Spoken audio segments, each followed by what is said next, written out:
question des mots en ligne. Quel est le mot que vous avez envie d'évoquer pour aborder la situation que nous traversons actuellement? Ça commence fort. Alors, un mot, je dirais liberté. Pourquoi? Après ce petit passage d'enfermement, chacun chez soi, où ça nous a permis à tous, peut-être, en tout cas à moi, de me retrouver et j'ai passé un confinement assez plaisant. Je pense qu'aujourd'hui, on a encore plus soif de liberté et on se rend compte de ce que c'est aujourd'hui.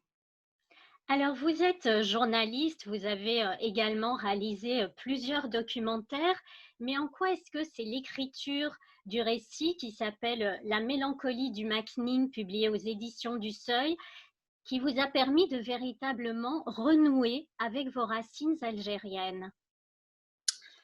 Alors, le récit a permis de rassembler plusieurs idées qui étaient déjà évoquées dans plusieurs de mes documentaires. Notamment, j'en avais fait 2 sur le chardonneret en fait, dont un qui se passait en Algérie, puisque mon père est algérien, et un autre que j'avais intitulé L'islam sur le divan, où j'étais partie déjà à Alger, qui précédait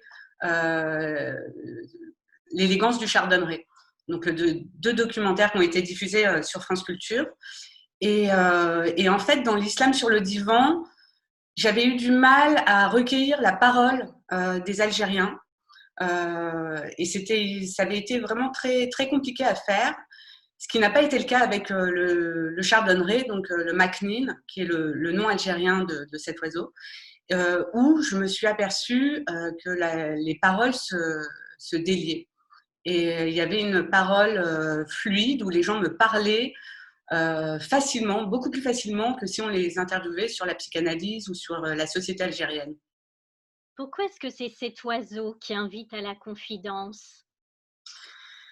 Je pense que ça tient beaucoup à l'amour que les Algériens et à l'attachement qu'ont les Algériens pour cet oiseau, qui est chez eux depuis toujours en fait. C'est un oiseau qu'on retrouve essentiellement à Alger, à Constantine et en Kabylie, dans les maisons, en cage ou sur les balcons ou chez les commerçants, chez les coiffeurs, chez les épiciers. Il faut savoir qu'en Algérie, il y a 40 millions d'habitants à peu près et qu'on retrouve 20 millions d'oiseaux en cage. Donc l'oiseau est vraiment l'animal domestique de l'Algérien, plus que évidemment le chat ou le chien chez nous. Alors cet oiseau, il est à la base symbole de liberté et pourtant, comme vous venez de l'évoquer, il y a plus de 6 millions d'entre eux qui sont mis en cage. Est-ce que ça peut être perçu comme une métaphore, comme un symbole de l'Algérie, notamment l'Algérie de Bouteflika dans laquelle vous parlez dans ce livre, de ce peuple qui est mis en cage d'une certaine façon?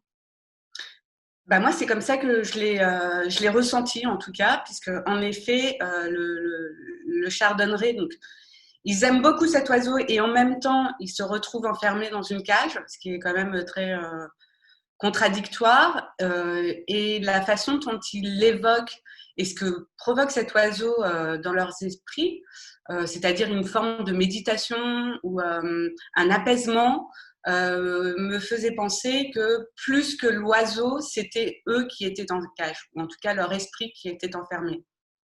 Est-ce qu'ils en sont conscients?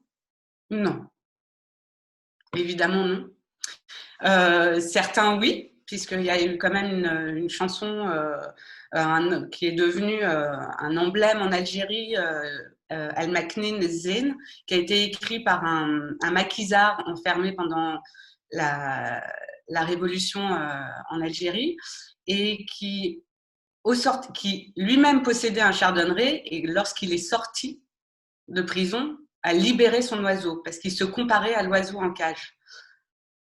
Et Mais je pense que les Algériens n'ont pas forcément conscience d'être enfermés. En tout cas, pas tous. Et en quoi est-ce que la politique du pays contribue à cet enfermement?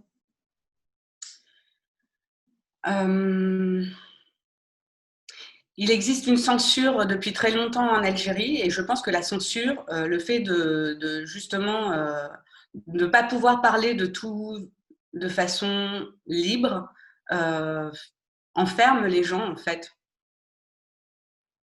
Alors, l'un des personnages que vous rencontrez, parce qu'à travers ce livre, vous allez à la rencontre de beaucoup de gens, vous leur donnez une voix, vous ne donnez pas qu'une voix aux oiseaux, mais également aux êtres humains. Et donc, l'une de ces personnes vous dit, l'Algérie peine à se moderniser, la moitié de la population a moins de 30 ans, mais elle n'a pas d'avenir. Pourquoi est-ce qu'elle rêve d'Europe tout en sachant que l'exil attaque le cœur, comme vous l'écrivez? Je pense que c'est parce ils ne savent pas, en tout cas ils savent qu'ils sont pas bien là où ils sont et qu'ils ont envie de partir en fait, juste de s'échapper, de fuir leur réalité, puisqu'on entend aussi souvent dire des jeunes de moins de 30 ans qu'ils n'ont pas vécu leur jeunesse et qu'ils se sentent déjà vieux à 30 ans. Donc c'est terrible, ils ont pas il n'y a rien de fait pour les jeunes en fait en Algérie tout simplement.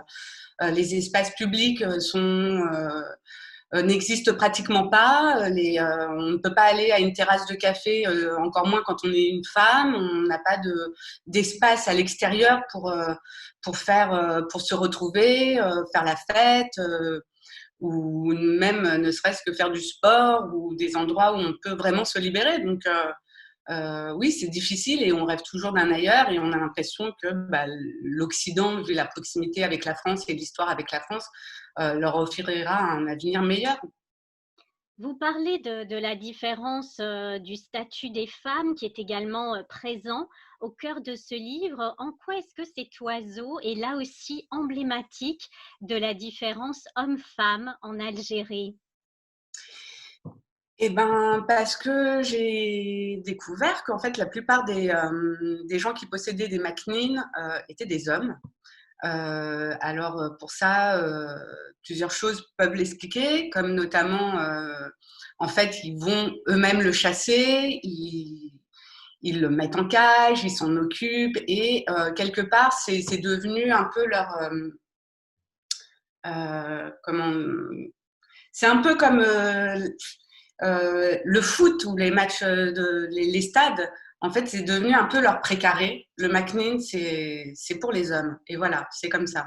Cet oiseau en particulier, et pas un autre. Et du coup, ils expriment dans une société où le, où le machisme est quand même très présent.